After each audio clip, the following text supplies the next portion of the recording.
Hello friends, আসসালামু আলাইকুম। সবাই কেমন আছো বন্ধুরা? আশা করি সবাই খুবই ভালো আছে। আমি আল্লাহর রহমতে অনেক ভালো আছি। চলে এসেছি তোমাদের মাঝে আরেকটা রেসিপি। আজকে রেসিপিটা হতে যাচ্ছে লাউ শাক। তো লাউ শাকটা আমি কিভাবে রান্না করবো সেটা তোমাদের সাথে শেয়ার করবো খুব ইজি ভাবে, আর অল্প সময়ে আমি আজকে লাউ শাকটা রান্না করে তোমাদের দেখাবো। তো অল্প সময় যাদের হাতে আছে তাদের জন্য আজকে রেসিপিটা খুব দুর্দান্ত হতে যাচ্ছে। তো লাউ শাকটা আমি প্রথমে কেটে ধুয়ে নিয়েছি বন্ধুরা, দেখতে পাচ্ছ।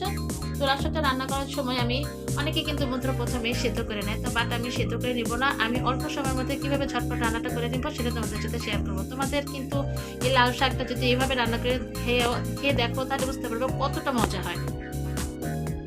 তো লাউ শাক রান্না করার জন্য এখানে আমি পেঁয়াজ কাঁচামরিচ কেটে নিয়েছি বন্ধুরা। তো আজকে আমি রসুন দিব না, কারণ রসুন ছাড়া লাউ শাকটা যে আসলে অনেক টেস্ট হয় সেটা তোমাদের সাথে শেয়ার করবো। তো শুরু করা যাক বন্ধুরা রান্নাটা, আর দেরি করবো না। তো বন্ধুরা লাউ শাক রান্না করার জন্য কড়াই দিয়েছি। কড়াই একটা ডেকচি পাতিয়ে বন্ধুরা চুলায় দিয়ে তেল দিয়েছি। তেল গরমের সঙ্গে সঙ্গে এখানে পেঁয়াজ কাঁচামরিচ দিয়ে দিয়েছি বন্ধুরা। তো পেঁয়াজ কাঁচামরিচটা ভাজা পর্যন্ত অপেক্ষা করবো। আমি কিন্তু এখানে পেঁয়াজ কাঁচামরিচ পরিমাণ দিয়েছি পরিমাণ মতো, কেননা লাউ শাক রান্না করতে গেলে পেঁয়াজ কাঁচামরিচের পরিমাণ যদি ঠিক মতো না হয় সেটা কিন্তু টেস্ট হবে না বন্ধুরা। অনেক সময় দেখা যায় লাউ শাকের পরিমাণ বেশি হয়ে যায় কিন্তু পেঁয়াজ কাঁচামরিচের পরিমাণ কম হয়ে যায়, যার কারণে লাউ শাকের যেটা একটা টেস্ট সেটা কিন্তু সম্পূর্ণ আসে না। সেক্ষেত্রে অবশ্যই তোমরা খেয়াল করে দিবে পরিমাণ মতো যেতে হয়। তখন আমি প্রথমে ভেজে নেব বন্ধুরা।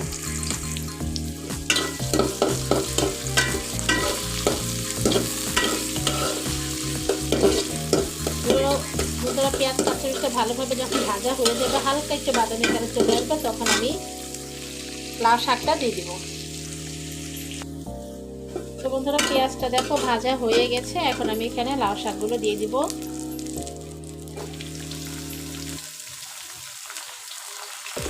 এখন আমি একটু নেড়ে চেড়ে নিব, যেহেতু নিচে কাঁচামরিচ পেঁয়াজ আছে তো অবশ্যই সেটা একটু নেড়ে চেড়ে উপরে উঠিয়ে নিব পেঁয়াজটা, তাহলে নিচে পুরাটা ধরবে না।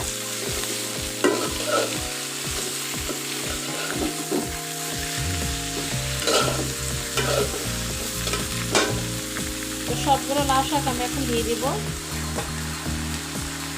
তো বন্ধুরা লাউ শাক সবগুলো দিয়ে আমি একটু লবণও দিয়ে দিব, যাতে লবণটা সুন্দরভাবে হয়ে যায়। তবে খেয়াল রাখতে হবে লবণের পরিমাণটা যাতে মিডিয়াম থাকে, কারণ লাউ শাকটা কিন্তু কমে অল্প হয়ে যাবে বন্ধুরা। লবণটা দিয়ে দিলাম। এখন লবণটা জাস্ট দিয়ে এভাবে ঢেকে দিলাম। এখন আমি ঢাকা দিয়ে ঢেকে দিব বন্ধুরা কিছুক্ষণের জন্য, যাতে এটা সিদ্ধ হয়ে আসে। বন্ধুরা রেসিপিটা যদি ভালো লাগে অবশ্যই অবশ্যই অবশ্যই লাইক দিয়ে দিবে, আর অবশ্যই আমার চ্যানেলটাকে সাবস্ক্রাইব করে পাশে থেকে দেবে।